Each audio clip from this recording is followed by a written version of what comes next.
Come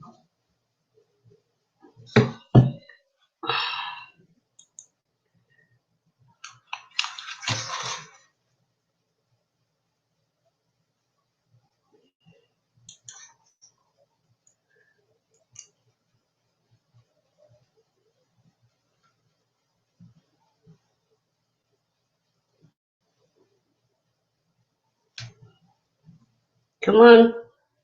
I need to share this out.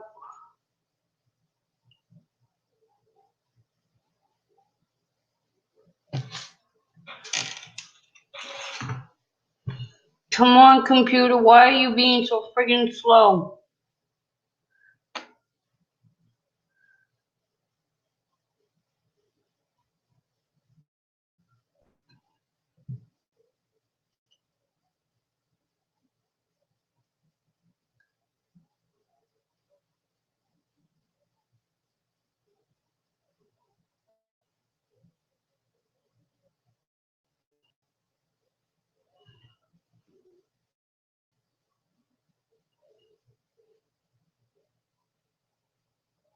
I'm just going to put it in the chat. This is way too slow.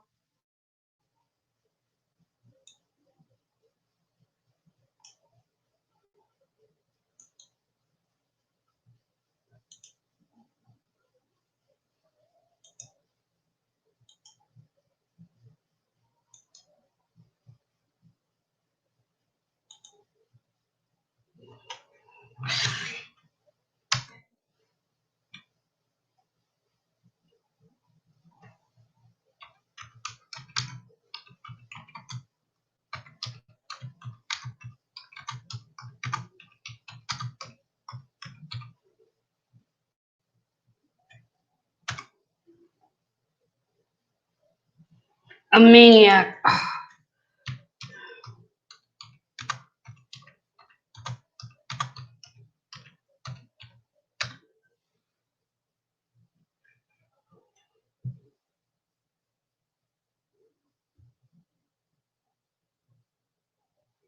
Welcome, guys. I'm just waiting for Maniac to come in, and here he is. Let me add him to the stream. And we're going to do... There we go. Can you hear me okay? I can. Good evening, Eileen. Good evening, Maniac. How are you? I am doing good. Move this out of my way so I have some room. First of all, I'd like to thank you for doing the interview with me this evening. I greatly appreciate it. Absolutely, it is my pleasure. For those who don't know, this interview is with Maniac Variety on what it is like working with people with disabilities.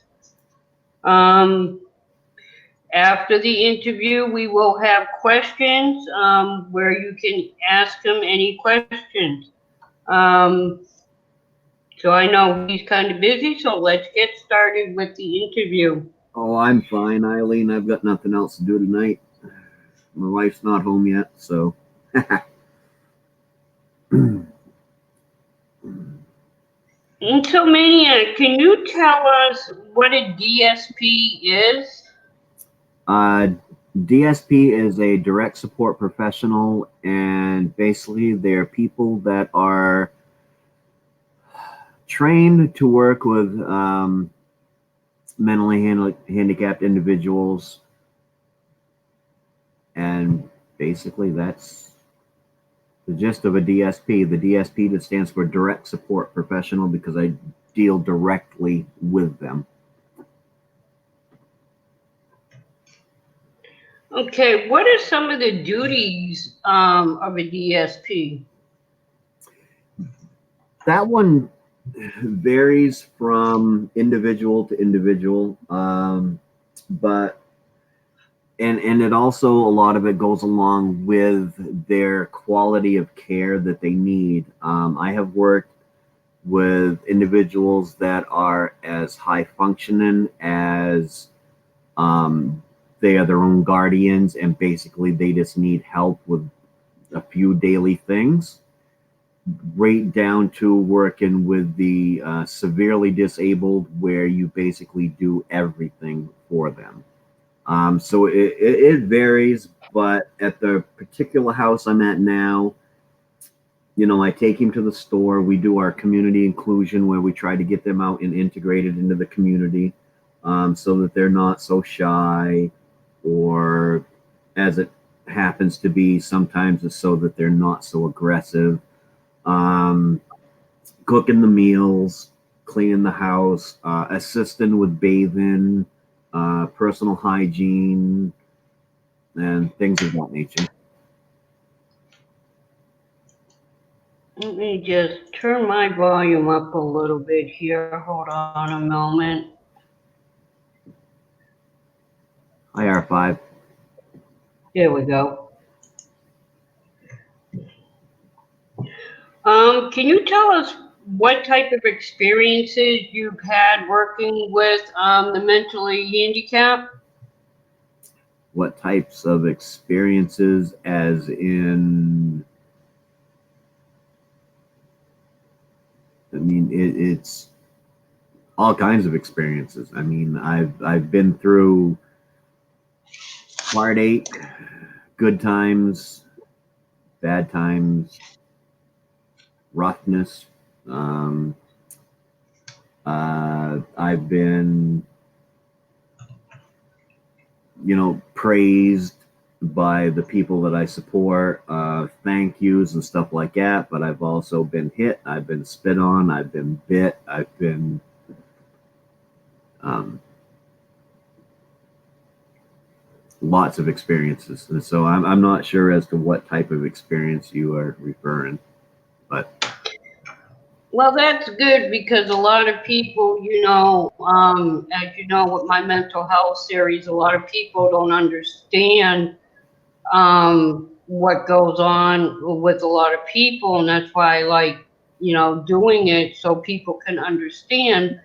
Because, like, just recently here in San Antonio, well, not in San Antonio, I think it was in Kerrville, Texas, a cop had shot a gentleman that was running up and down the street waving a knife. And I feel if there's more awareness, that could have been prevented. They don't have tasers, but he could have tried to talk him down. I mean, the guy didn't actually come after him with the knife. He was waving it around. Yes, but he wasn't actually going after him. And it is easy to disarm. If you have the proper training, you can disarm a knife without killing anybody. mm-hmm. And it is, that's why it is so important to me to get out to everybody to let them know, hey, before you go and judge somebody because they're not acting the way you think they should act, think about what's going on. Do they have a mental condition? What's their life like? Well, Because we can't live in somebody else's shoes. unfortunately, with the police, unless they know, like there's a house that I occasionally work at. They they know the individuals there because they have been called there several times. So unless they know the individual, it's hard for an officer to, they don't have the training, but nor do they have the time to, sit there, and they have to make split decisions. So yeah, it's a bad thing, but I also blame who was in care of that person. Is that, was that Yeah, person out on his own? Was there somebody in care of that person and wasn't doing their job correctly? There's all sort of things that get involved in that, but in no way should anybody, disability or not, be shot just because they're waving a knife around. before we continue, I'd like to thank Ralph Morrick for his raid. Thank you, Ralph, and welcome, Raiders. smash that like button for me if you haven't, and share this out. Angel Munez, I do see you in the back room, but this is an interview. I won't be able to bring you up. Um, so Maniac, can you tell us why you have a passion for this type of work? I didn't know that I did. I spent 20 years as a carpenter, and my business kind of fell out from underneath me, and I needed a job. So I went to this company that I knew of because my father had worked for the same company and I had several family members. Well, they put out an ad where they needed a truck driver for their delivery truck for their thrift store and stuff like that. So I got into that, and then every Monday I had an individual that rode with me, and state regulations stated that I had to be a DSP in order to do that. So they trained me as a DSP, and then I just transitioned into doing per diem, driving the truck and doing per diem in the homes. And then I just liked the homes so much that I transitioned into it. It's honestly not something I ever thought I would be doing.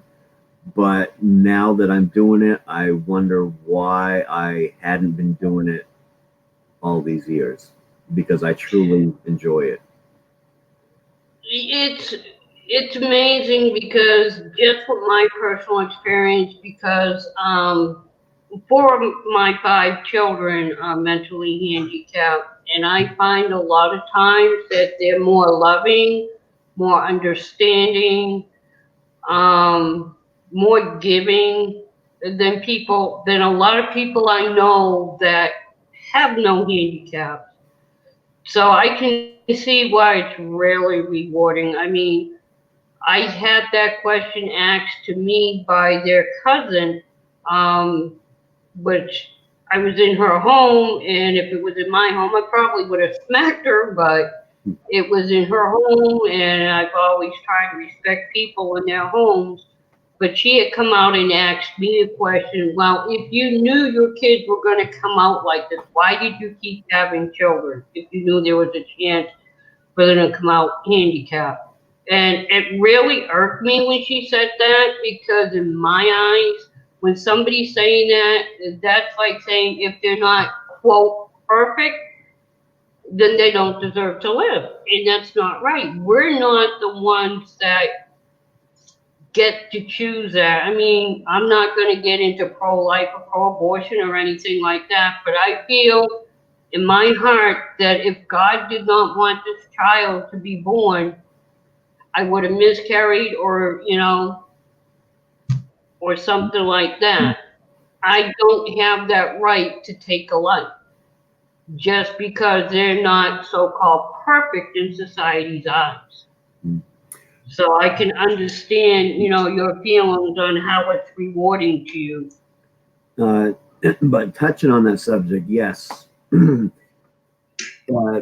handicapped individuals unfortunately can be like everybody else. Yes, you have your individuals that are caring and heartful and loving and all that stuff, and then you have individuals that are just like everybody else. They're deceitful, they're violent, they're the mentally handicapped community isn't any different than the so-called normal community, because you have a variety of people, just the same way as you do normal people. I mean, they have feelings. Some of them may not know what's going on, but most of the mentally handicapped individuals do know what's going on, and they understand, and they do know right from wrong, but they still have the ability to make that choice of this is wrong. Mm, I'm going to do it anyways because I feel like it. They're no different than we are. Um, really, they're just more challenged. exactly. And the other aspect is that also, unfortunately, along with mental disabilities, also comes a slew of other mental handicaps, which may not be, mental retardation, but also all these other things: anxiety, intermittent explosive Yes. disorder, bipolar, schizophrenia, and you get that combined with a diminished mental capacity, and it can actually be a bomb. Yes. My adopted son has intermittent explosive disorder along with ADHD, and he can be like that. And he, his ADHD, his thinking is not like ours with it, and he tends to, like a lot of people with ADHD, think they have a lot of the answers to everything and that things are simpler. And sometimes, like you said, it can be challenging. But, I just feel if everybody takes that one step to try to look at the person with their heart and not their eyes, it will help understand. It won't solve the problems, but knowledge is more power. Mm. And understanding to me is always the key to making things a little bit smoother. And working with uh, people that are mentally handicapped is not a set thing. You can't say, okay, you do this, you do this, you do this, you do this. It's on an individual basics. You go into it Exactly. knowing your basics on what you need to do if this happens, and how you should do this. But it's also on an individual basis on, okay, this person doesn't react well to, say, loud noises, so I need to make sure that I talk really soft around this person, because a loud noise is going to set them off and they're going to go hide in their room, or this person, you absolutely cannot say the word no to him. You can tell him no without actually using the word no, and he will be fine, but he just doesn't like the word no, so you cannot use it. And it all is on an individual basis. There is no set guidelines for uh, people that are mentally handicapped. Okay, you said that you have worked with some aggressive clients before. Yes. Could you kind of just briefly tell us, how you handled it? Well, we have this system out there called the Maine system, which helps you deal with aggressive people and stuff like that. It's a small part of the Maine system, but for the most part, what you look is, like, if they're threatening you, you have to look at, are they serious? Are they capable? And is the threat immediate? If the answer to those three is yes, you try to, if you're the person to be an aggressive at, if you're not working alone, you try to have your coworker step in and you remove yourself from the situation. If that doesn't work and they become actually aggressive, there is, then if they're coming at you, then you absolutely try to get out of their way, even if it requires you to leave the house if you have to. But if all that fails, then there is a set of uh, holds that you can use that are non-harmful to them and yourself, such as a sidearm hold or a two-person hold, or anything where you still leave them the ability to move, but they cannot get to hurt you or somebody else. Mhm. Okay, for the next question, what brings you the most joy about your job? The most joy is just to see them and know that whoever I'm working with is currently having a good time. That's the best joy that I can see, and that's what I try to do. Anybody that's seen any of my videos of a day at work, they see that I take them to do many things to try to keep them so that they are happy. If they're happy, I'm happy. The world is happy. Okay, you had brought up a point about the different things that comes along with mental illness, like anxiety and depression. How do you handle the situation when somebody has like severe depression because of what their mental illness is? Again, it's on an individual basis, and it depends on the level of depression. It also depends on the level of their mental capabilities. One person that I work with in particular, it took us probably 6 months to figure out and diagnose, and that's even after several doctor visits, to figure out that he was in a depressed mood, because he verbally couldn't talk. He's nonverbal. He uses signs that aren't actual signs. He mixes a few signs with his own signs that we have worked with over the years to figure out what they mean.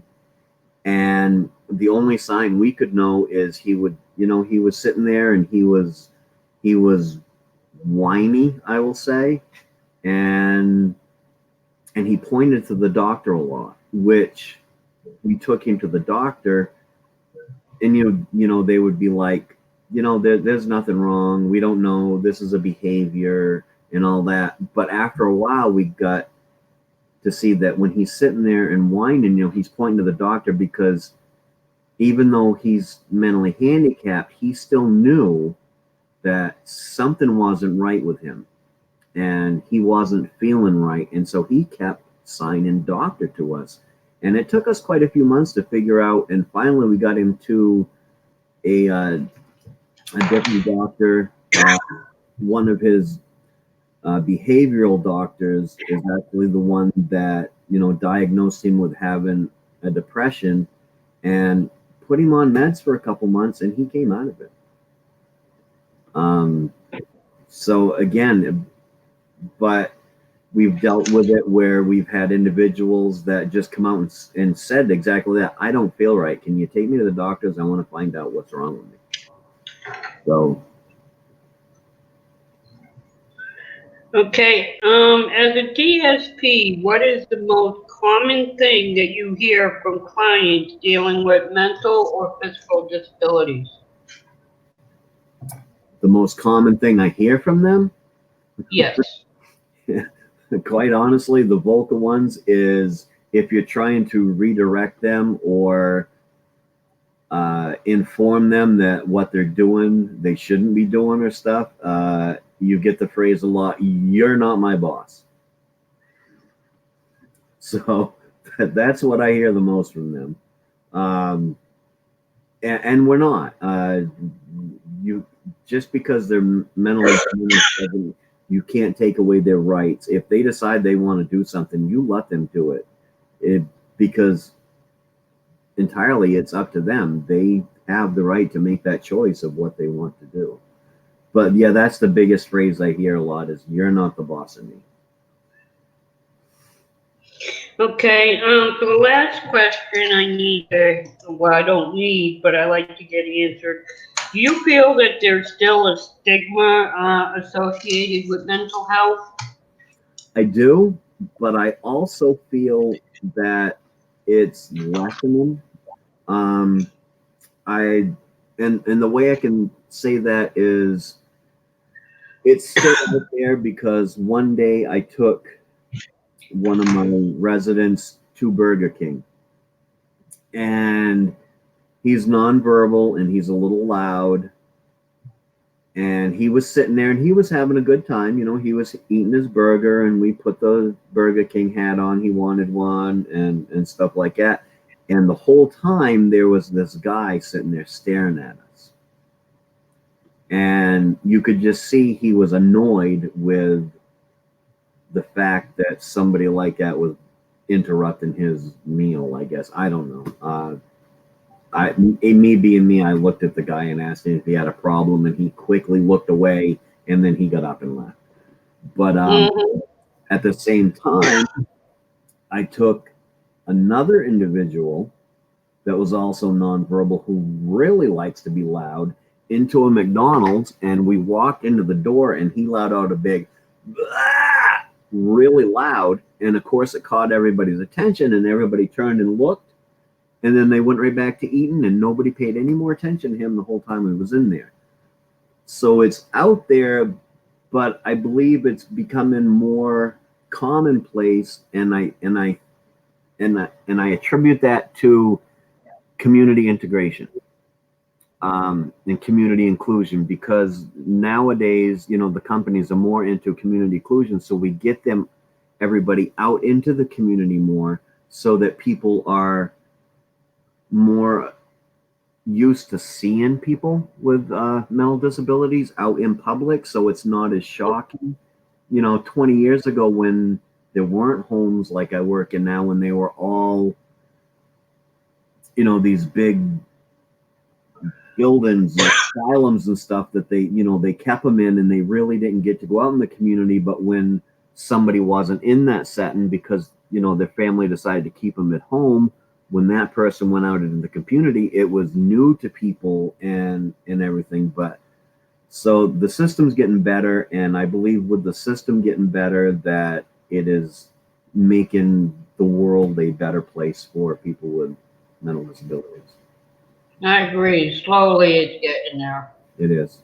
With more awareness and, like you said, the different mental health institutions getting, their clients out so people can see and stuff. It's bringing more awareness because a lot of people, are quick to judge without being aware that I find, just through my mental health series, I've had a lot of people comment, oh, wow, I didn't know that. Oh, wow, that they're not aware of a lot of these mental health issues. And to me, I think, education and making people more aware of it, is a first step. And then, like you said, on the professional side of it, integrating their clients into the community so they can actually see, you know. Yes. Um, so, Maniac, is there anything that you, as I would consider you basically like a mental health professional, since you do work with them, you are considered a mental health professional. Is there anything that you would like to say to um, people in the chat and whoever may listen to this later about mental health? Uh, well, for anybody out there that doesn't understand mental health, um, basically, if you're not used to it and you see somebody out there in the community, please don't make fun of them, or even get mad at them or anything like that. They're people that need help and whatnot. And if you are used to seeing people like that, one thing that some of them like, some of them don't, but I know one of the individuals I work with, he loves it when somebody he doesn't know will come up to him and say, "Hi, how are you doing?" And it just seems to make his whole day. So if you get a chance to interact with somebody that is mentally disabled, do it. You're apt to, it'll melt your heart. It really will. And Yeah, they just want to be accepted like, like us. they do.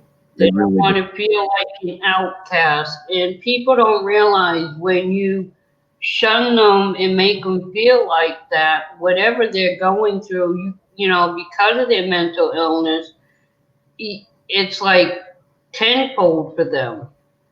And like I say in all my videos, you don't know, even if your little comment that you think is funny, you know, could be the straw that breaks the camel's back where they take their life. Hmm. That's why I always tell people it is just so much better if you can just uplift, inspire, and encourage, because you could be, their lifesaver. All anybody wants is to be accepted and loved, just like anybody else. And one more thing that I have a problem with is sometimes when I'm out in public, the gentleman that I work with the most can be, he's not aggressive to other people, but he can be pretty independent. So if you see somebody like that doing something wrong and there is somebody there beside them trying to redirect them or correct them, please don't get involved because it does not help the situation at all. Um, Case in point, I went into Walmart one day and it was right around Halloween time.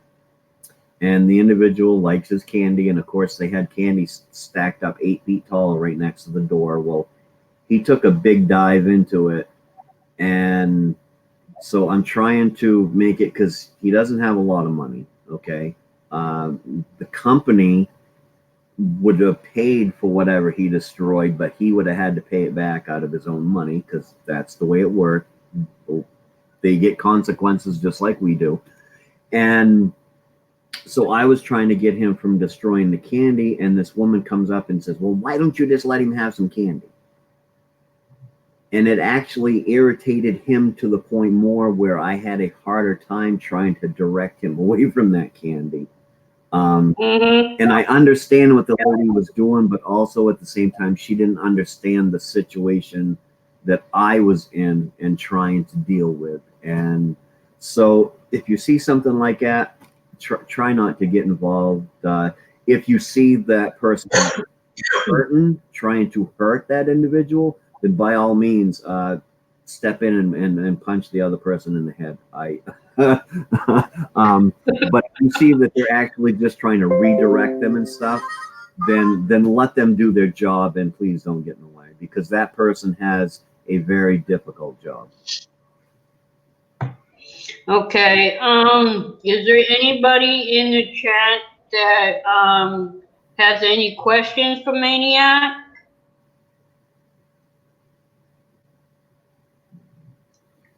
Yes, absolutely. Some people they think they mean well, but they're actually making the situation.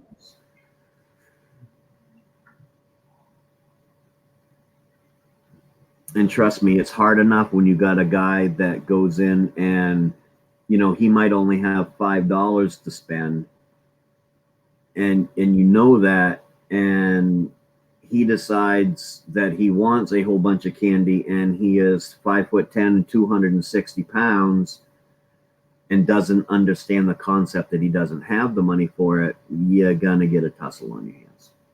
Exactly. We'll be here, Missy. Yep, I'm not going anywhere right away. And so true, R5. Nobody likes being stared at. I know just with my physical disability, when I go like to Walmart because where I can't see that well, I have what they call finger counting distance for sight, which means it's basically going to be like this. And I remember going looking at plants, and I get this woman coming up to me, and she's staring at me, and I looked at it, it's like, yes. And she's like, "Oh, I'm so sorry. I feel so bad for you. I'll donate my eyes." To me, that's the worst thing is, don't pity. People don't want to be pitied. They want to be understood, but they don't want pity. When you pity somebody, it just makes the matter worse, because it makes that person feel more inadequate than anything. Hmm. Absolutely. And for anybody that may want to know, and I can say this as a nationwide, there is a nationwide shortage of DSPs. So if you think that you may be able to handle something like that, then look out to your local companies and stuff like that to see if they have positions open. I know in the state of Maine itself, as of last year, we had 500 openings for DSPs throughout the state of Maine, because it is a hard job. It is a very rewarding job, but not monetarily rewarding. It doesn't pay well. You have to have a big heart. So if you're just looking for a job, it's not for you. But if you have a big heart and want to do something where you can actually improve, actually see yourself improving someone else's life, then get out there and look in the newspaper for DSP positions and try it out. Nobody's going to fault you if you try it out and you can't handle it. It is not for everybody, but it is a very rewarding job. I can tell you that. And there is a very huge shortage of DSPs across the country. Yeah, and that's the one thing that kind of shocked me about my boy's cousin is I don't know if she's considered a DSP. She works for Easter Seals, um, with the adult like home care for the mentally handicapped and stuff. And I was kind of shocked that that came out of her mouth. Where she works with mentally handicapped and physically handicapped, for her to say something like that, it was like, I don't believe that came out of your mouth and you working at a job at Easter Seals. I hate when people are like that when they do a job and they only do it for the money. Exactly. You got to make sure that it's not just a job for you. I've been doing this now for almost 6 years. And as I said, I started it as just a job, driving a truck, but then learned by the migration of how rewarding this job can be. And it can be very rewarding. I've been working mainly with the same two guys for over 5 years. Well, one guy now, one of them passed away a couple months ago. But, and both of them, I've seen them. Okay, one person was very off puttish. He didn't want you anywhere near him unless he was coming over to hit you, and that was the only time he wanted touch. And then the other person was very, when I transferred into that house, it was 8 to 10 hours a day of pure hell. He was constantly hitting, biting, spitting, breaking things, trying to run away, and it literally was pure hell. But over the 5 years, the other one went to not don't touch me to when you get there for your shift, you better give him a hug. Okay, he still hit you because that was his way of communication. But it went from don't touch me to you better give me a hug. And then the other one went to now he's got the intermittent explosive disorder, and that's the only time we ever have to deal with any aggressiveness is couple times a week maybe, and it's intermittent, and just deal with it because it's going to be over in 15-20 minutes, and it's no longer 8 hours a day. So, and it's very rewarding to see that much of a improvement on two gentlemen's lives, over just a 5-year period. Yeah,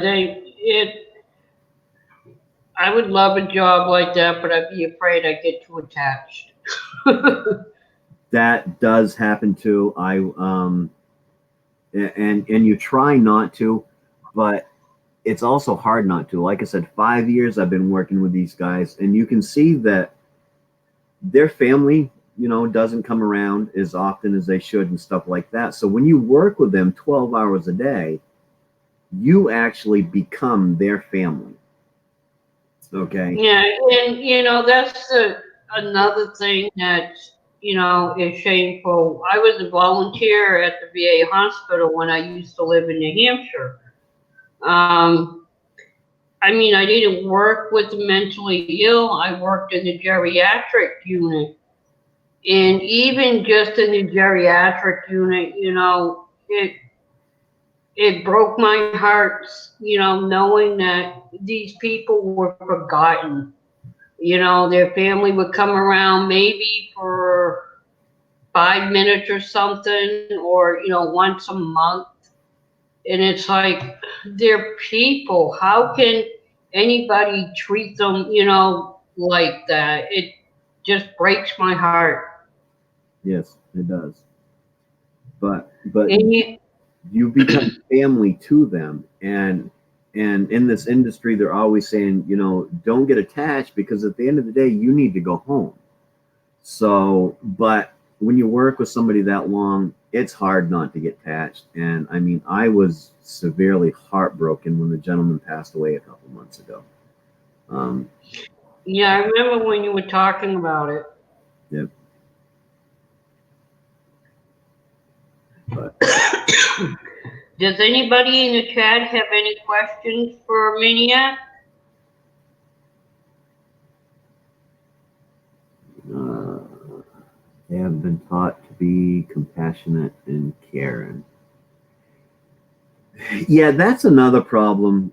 Get her done, Granny. Is a lot of families. It is hard to deal with somebody like that, and so I understand when a family member can't deal with it and they need to put somebody into some sort of facility like I work for. I totally understand that, but also come back around. Come at least once a week and visit with them for a couple of Exactly. hours and learn how to deal with them. And you know what? We would be ecstatic if somebody that was brought to our facility because their family didn't know how to deal with it, if we was able to teach that family how to deal with it so that that person, it might take a year or two, but work with them so that that person has the ability that in a year or two he can go back home and be with his family, and then they have the tools and the knowledge to be able to work with them without getting upset and frustrated and things like that. I would love to see them. Exactly. And with even with my mental health series, with everyone I do, I go over, the biggest part of learning is getting involved with the care by asking the questions, learning about it, talking to their care providers and stuff, because, they are your blood or even your best, it could be your best friend. And the best help you can give is by being involved. You're doing more harm when you just push them aside, because then they feel their life isn't worth it and nobody cares, so why should they care?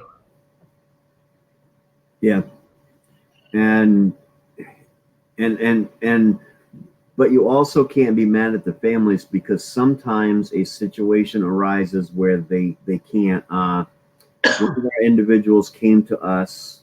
Um, he was living with his family. His mom got sick. I mean, bedridden sick.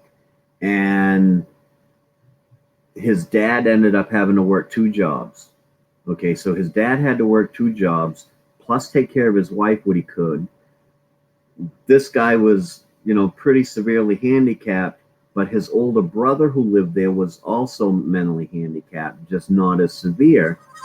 So he had no choice but to let the older brother care for the younger brother, and that care wasn't accepted, and he ended up, taking him to the facility and putting him in a home, which was absolutely the best decision that could have been made because Yeah, things like that I understand, but the families, like you said, that can get involved when they just drop them off. Please don't get involved. If you have the time, in the means, what's 1 hour out of your schedule? yeah, we have We have another gentleman that's been in the company for years, and he literally was dropped off. His parents had made all the arrangements for him to move into a facility. Well, they told him one day, let's get in the car and go for a ride to the store. And they went to this totally new place and dropped him off and said, this is where you live now. And they left him. That is so wrong. It's, they treat them like, I hate saying it, but like animals. When somebody gets a little puppy, the puppy's so cute and cuddly, and then when it's grown up to like a year old, they put the dog in the car and just open the door. There you go. You know, People can be so cruel, and it breaks my heart knowing that people out there still do that. Yeah, it's it can be a horrible life. Um, but also, yeah, as you said, don't pity them because most of them are happy. I would say most people with mental handicap are happier than we will ever dream of being. Um, It's it's like I don't know if you ever seen, a lot of these little kids that have cancer. You always see a smile on their face. My youngest son, I don't think he was diagnosed correctly. I was talking to R5. There's a good chance he has the George because he was born with a kidney disease. He has autism. He's like he says he's got like 6 special diets that he's supposed to be on, so he doesn't know how, what he needs to eat and stuff because there's so many diets they have him on. Um, and he's very happy. When we talk, he's not, um, he's in like a facility, like what you have. He's in a mental health facility. Um, but yeah, they don't want pity. They just want love and understanding like everybody else and to be accepted for who they are. mhm, exactly. Yep. And they are generally happy. As long as they're in an environment where they feel safe, which is the most important thing. You have to let them know that they are safe. They are not going to be harmed. And by safe, I don't just mean physical harm, but they need to know that they're safe, that they're going to be cared for, fed, sheltered, Mm-hmm. and Taken care of in all aspects, as physically, long as they are mentally, and safe, emotionally. as long as they are safe, they are happy. So, I don't see any questions out there. Yeah, No. a lot of patience. That's definitely. I am a patient man when it comes to my job. Yes, I am. Well, as far as being patient, if you love what you're doing, I think the patience comes naturally.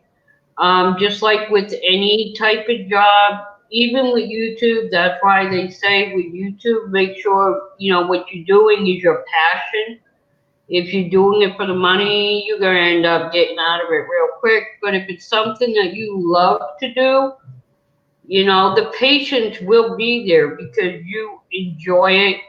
You get satisfaction from it. So, yeah, the patience will come naturally. Yeah, and I agree with that because in general, when I'm not at my job, I am not a very patient man at all. I want it now. Don't make me late. Don't.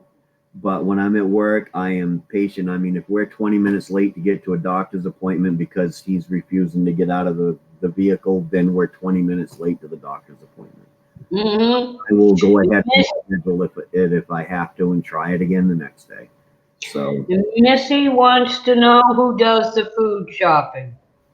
in my house, it is me, not my house here. My wife does the shopping here, but in the house that I normally work at for my full time job, Generally, I do the food shopping and I'll do the cooking. In other houses, it's usually split up amongst the DSPs and whatever way they feel best way or whatever is the best way to do it.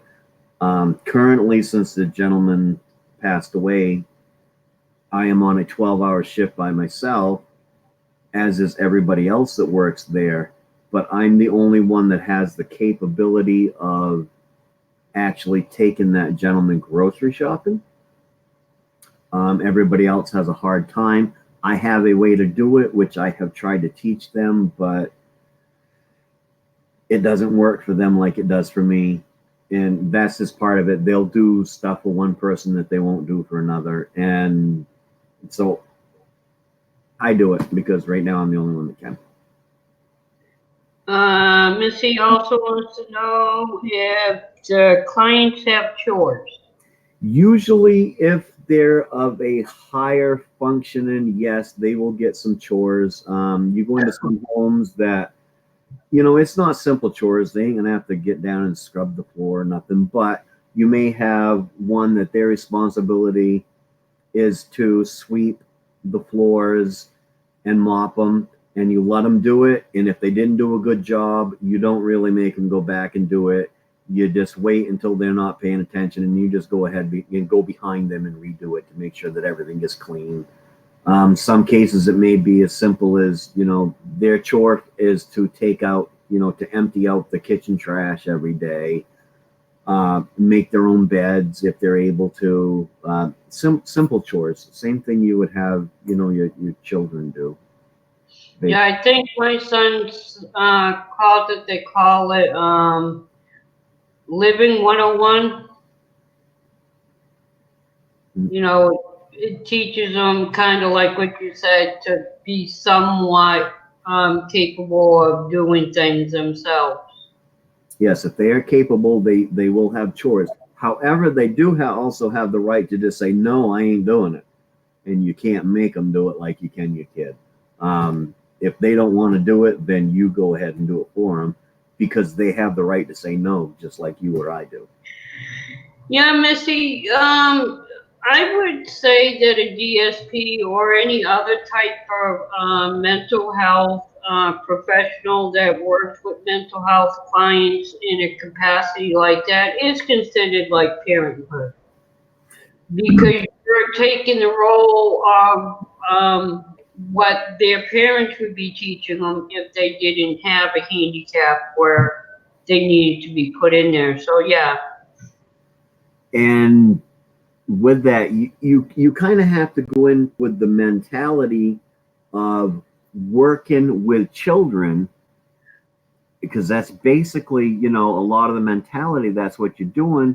But you also have to go in with that mentality of, okay, I'm working with a child, but they got the same rights as any other adult out there in the world does. Yes. If they don't want to take their medicine, you can't make them take their medicine.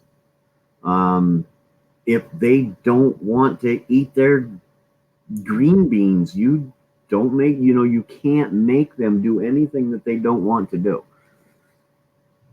I have had times where I literally sat down on the floor in the middle of McDonald's and sat there because somebody decided he wanted to sit down and just people watch for 2 hours. I see that with normal people. Yeah, but he was like, nope, I'm done. And he just sat in the middle of the floor, and I kind of got him to scoot over so we weren't in the middle of the floor. And we literally, it took me 2 hours of asking, are you ready to go yet? Before he finally decided that, yeah, he was ready to get up and leave. And it was almost 2 hours. So, yes, patience is a thing. And yes, Laurie, it does give them a chance to feel like they're being as independent as possible. Yes. Unfortunately, right now, with some of the higher functioning individuals, there has been a law that was put back in place when Bill Clinton was president that states that No individual shall earn less than minimum wage. Okay. And Maine has been one of the last states that has done away with the sub minimum wage law.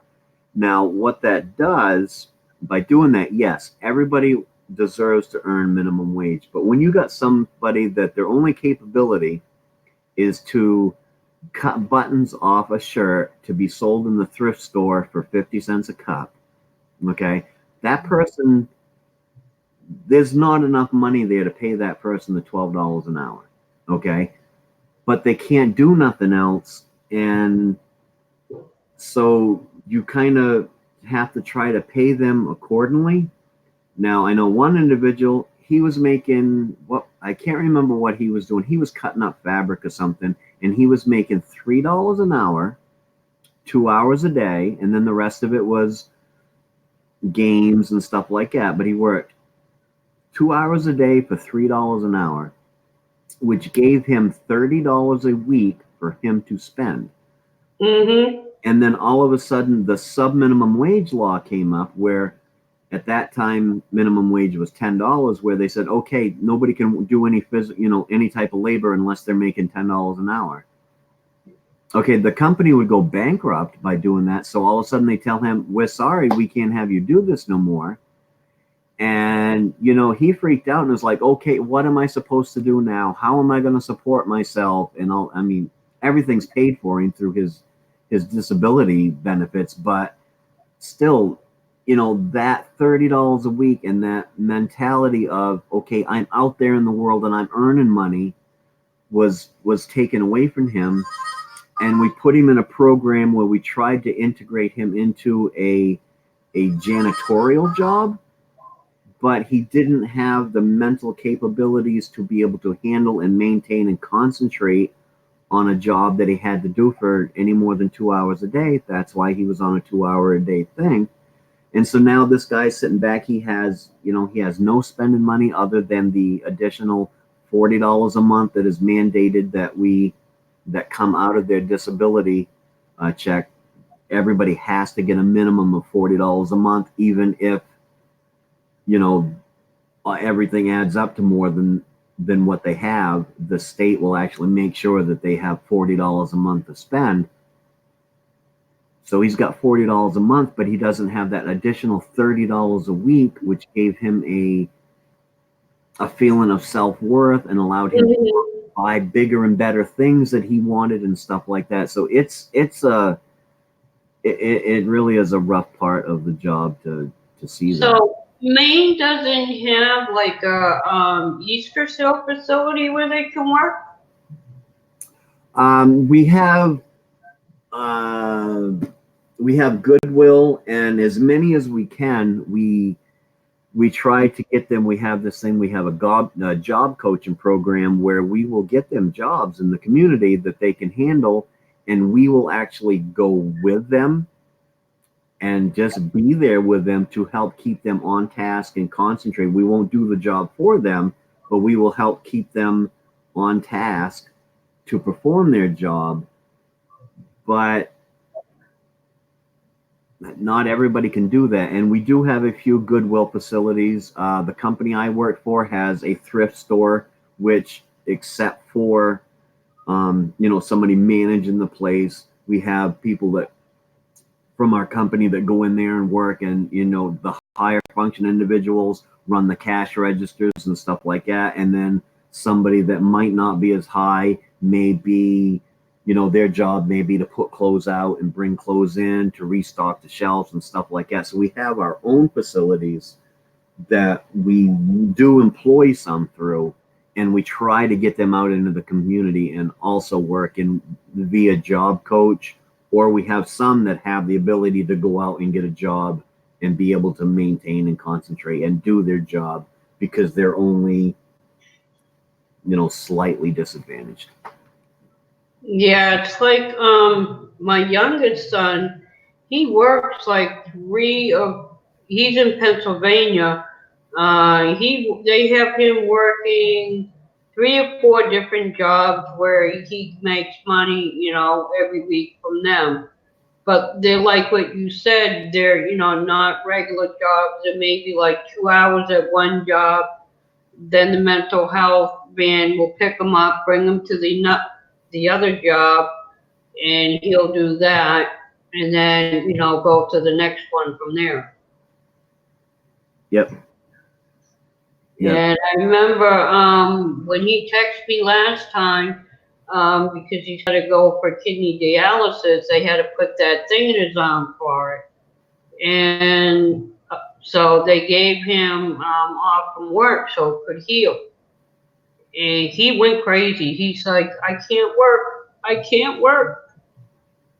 So yeah, it does make them feel important and that they can, do something. Yeah. The no subpar wage it's a double-edged sword. It's good to make sure that they're not being taken advantage of when they're out in the workforce, but it's also bad because it takes away because there is no, okay, you're a company that does this so you can.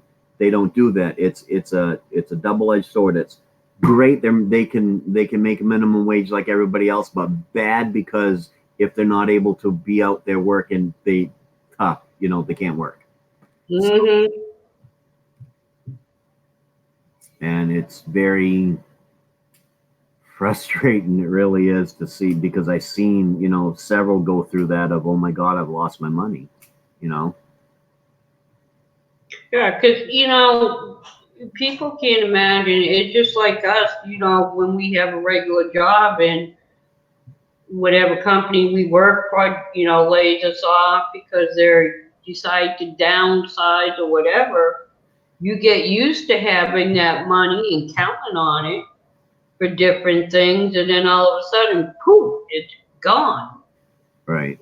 And people don't realize, well, it's even harder, with people that are disabled, whether it's physically or mentally, because that's like an incentive for them. Hmm. It's a shame because I remember in New Hampshire when I was there before Clinton, um, they had a lot of the mental handicapped doing different type jobs. And I remember when I worked at like Myrna Shoe, where they make shoes there was one individual that was mentally handicapped. And, people don't realize a mentally handicapped person, they're more devoted to their job than people that aren't handicapped. If they're able to concentrate, yes, yes. Like this person, she had the flu, and I mean, you could tell she was really sick, and she refused to go home. She's, every day, always there early before work, never missed, Bye, you Miss know. Hey, Missy. Nero Trigger, thanks for coming. Thanks, Missy. So it's out there, and I'm thankful for people like you who are even trying to get it out there more and make people more aware of things that are going on, and it's it's a big issue, but as we said, it's slowly getting better. The stigma of mental handicap and mental disabilities are slowly diminishing. I think, the key is for more people to be aware of it and, start, between like people like you and me, and then, like we were talking earlier, the organizations getting them out more and more. Maybe, hopefully, one of these days it won't be as bad as it has been. Absolutely. As I said, it's getting better, and the government's getting more involved with shutting down these institutions and things like that, because institutions were a great concept when they first came up with them, but wasn't good practice. So, but we have come a long way because now, now when somebody has a mental disability, they don't get thrown into a mental asylum just because they don't know what to do with them. Exactly. So we have come a long ways. Yeah, it was a big, a long time ago, everybody got thrown together, whether they had a mental handicap or, they were a serious criminal. They just threw them all together in that one housing, which didn't solve anything. No, they made things worse. So, hello, biological, welcome. Hello, bio. Is there any more questions for Maine-iac?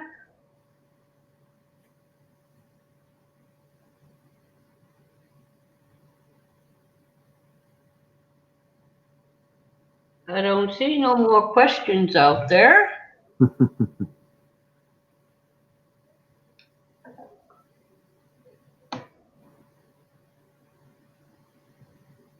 I didn't get to greet half the people that came in because of the interview. That happens when you get interviewing or you're in good conversation. You tend to forget to look over at the chat.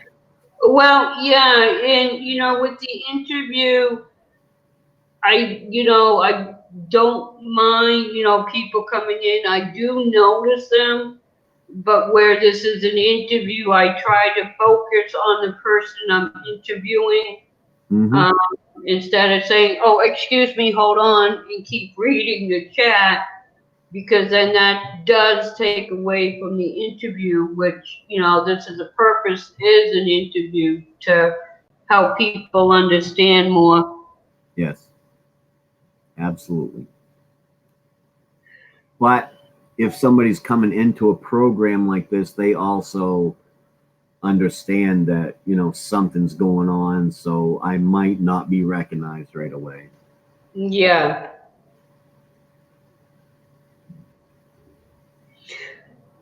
Crystal, you're always working and lurking. Yep. So, but Eileen, thank you for having me up here. It was good. I really enjoyed it. Well, I thank you for coming. I'm hoping I have somebody for next week. I'm just waiting to hear from them. Next week should be awesome if they can. Well, And if there's no more questions, I'm gonna let Maine-iac go for the evening, and I'm gonna think about getting dinner. yes, I got Chinese food sitting out there saying, "Errol, come eat me." Well, you can send some this way. So, this Chinese food is the only thing because I live way out in the middle of the sticks, and the only thing we get delivered here is about 12 miles away is a Chinese restaurant that will deliver out here if we give them a $5 delivery fee, which is fine because it's worth $5 for me not to have to drive the 12 miles to go get the food. Exactly. So, Yes, I know you ate already, Crystal. I got the picture. She likes teasing me with her dishes. yeah, Crystal, I know I had told you earlier I was going to do a cooking video tonight, but the wife's not home. I had the interview and everything, so we just decided on Chinese food, but I do plan on making that dish tomorrow night. So Thank you, Ralph Mark. I'm glad you came in. Well, guys, that's it for the interview. Unless somebody wants to come up, it will be open. If not, I'm going to close this interview down. Go figure out what I'm going to make for my dinner, and then go visit some other people on YouTube. all right. Thank you very much, Eileen. Thank you for coming on. Absolutely. Anytime. You have a good evening.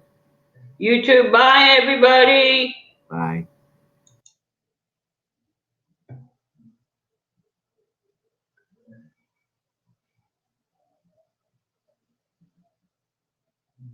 Okay, and broadcast. End.